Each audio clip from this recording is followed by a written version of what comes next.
मानव सभ्यता की शुरुआत से ही इंसान शिकार, आत्मरक्षा और युद्ध के लिए अलग अलग हथियारों का इस्तेमाल करता आया है। पत्थर, लकड़ी और जानवरों की हड्डियों जैसी कई अलग अलग चीजों से इंसान ने ये हथियार बनाए। जैसे जैसे टेक्नोलॉजी आगे बढ़ी वैसे वैसे ये वेपन्स भी एडवांस होते गए। इन्हीं हथियारों के बीच एक थ्रोएबल या फिर हाथ से फेंका जाने वाला एक हथियार आया जिसने क्लोज कॉम्बैट्स को रेवोल्यूशनाइज करके रख दिया।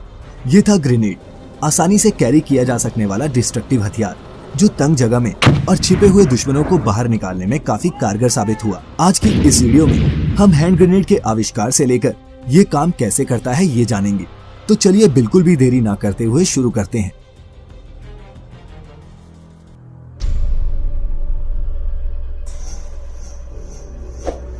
सबसे पहले जानते हैं कि ग्रेनेड है क्या।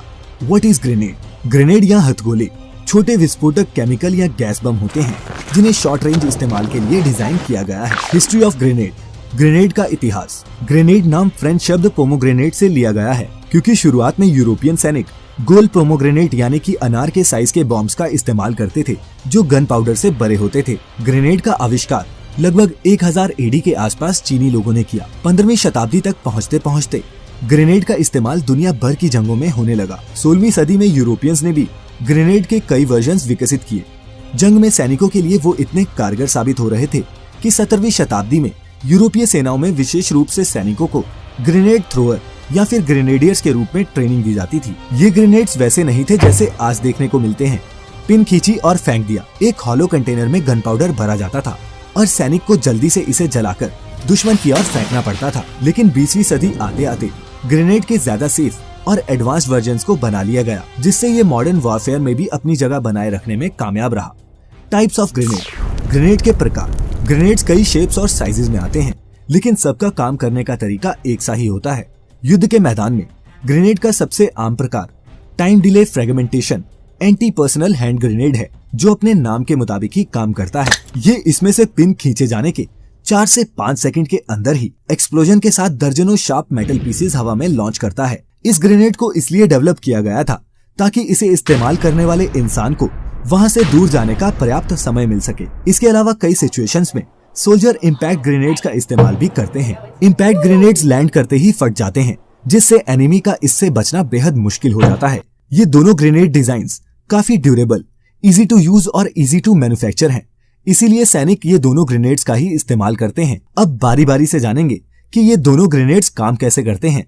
पहले बात करेंगे टाइम डिले ग्रेनेड की। इस हैंड ग्रेनेड की आउटर बॉडी स्टील या कास्ट आयरन और कुछ मजबूत पॉलीमर से बनती है जो कई फ्रेगमेंट्स में डिवाइडेड होते हैं। विस्फोट होते ही इसका आउटर शेल छोटे छोटे टुकड़ों में बंट जाता है। इस ग्रेनेड में एक खास तरह के फायरिंग मैकेनिज्म का इस्तेमाल किया जाता है जिसमें striker lever, safety pin, striker spring, explosive material, percussion cap, detonator और केमिकल डिले जैसे कंपोनेंट्स होते हैं। इसमें एक छोटा सा फिलिंग होल भी होता है जिसकी मदद से इसके अंदर एक्सप्लोजिव मटेरियल्स को डाला जाता है। इसमें एक सेफ्टी पिन होती है जिसके खोलने पर ये एक्टिव हो जाता है। स्ट्राइकर लीवर से जुड़ा होता है। स्ट्राइकर लीवर स्ट्राइकर को ऊपर की तरफ रोके रखता है। जब इसे एक्टिवेट किया जाता है तो ग्रेनेड में लगे स्प्रिंग के प्रेशर की वजह से ये स्ट्राइक लीवर ग्रेनेड से अलग हो जाता है और जैसे ग्रेनेड लीवर से अलग होता है स्प्रिंग स्ट्राइकर को नीचे परकशन कैप की तरफ तेजी से फेंकता है और इस कैप के टकराने की वजह से एक छोटी सी स्पार्क बनती है और जैसे ही ये बनती है ये स्पार्क परकशन कैप पर लगे एक केमिकल को जला देती है। इस धीमे जलने वाले केमिकल मटेरियल को पूरी तरह से जलने में 4 सेकंड का वक्त लगता है।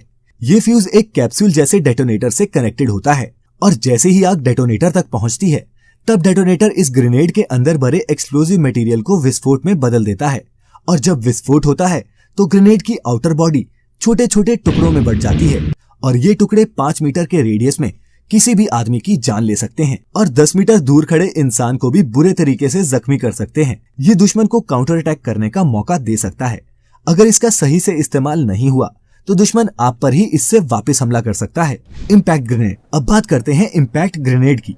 कई सिचुएशंस में सोल्जर्स इम्पैक्ट ग्रेनेड का इस्तेमाल करते हैं क्योंकि ये ग्रेनेड एक प्लेन से फेंके गए बॉम्ब की तरह होता है। जहाँ भी ये फेंका जाता है वहाँ ये विस्फोट करता है। इसीलिए टाइम डिले ग्रेनेड की तरह इसमें दुश्मन के पास ग्रेनेड वापस फेंकने का मौका नहीं होता। टाइम ग्रेनेड की तरह इम्पैक्ट ग्रेनेड को हाथ से नहीं फेंकते क्योंकि इम्पैक्ट ग्रेनेड सरफेस से कांटेक्ट में आने पर तुरंत एक्सप्लोड हो जाता है। इम्पैक्ट ग्रेनेड लॉन्च करने के लिए ग्रेनेड लॉन्चर का इस्तेमाल करते हैं जो इसे स्पीड से फेंकने के काम आता है। एक टेल, 2 फ्लाइट फिन्स और एक नोज वाले इस ग्रेनेड का डिजाइन एरोडायनेमिक होता है। इम्पैक्ट ट्रिगर आगे के हिस्से में यानी कि नोज में होता है। इम्पैक्ट ट्रिगर में स्प्रिंग माउंटेड पैनल होता है जो एक फायरिंग पिन से अंदर की तरफ से कनेक्टेड होता है। इसमें भी टाइम ग्रेनेड की ही तरह परकशन कैप और डेटोनेटर तो होता है, लेकिन डेटोनेटर को जलाने के लिए इसमें केमिकल फ्यूज का इस्तेमाल नहीं किया जाता।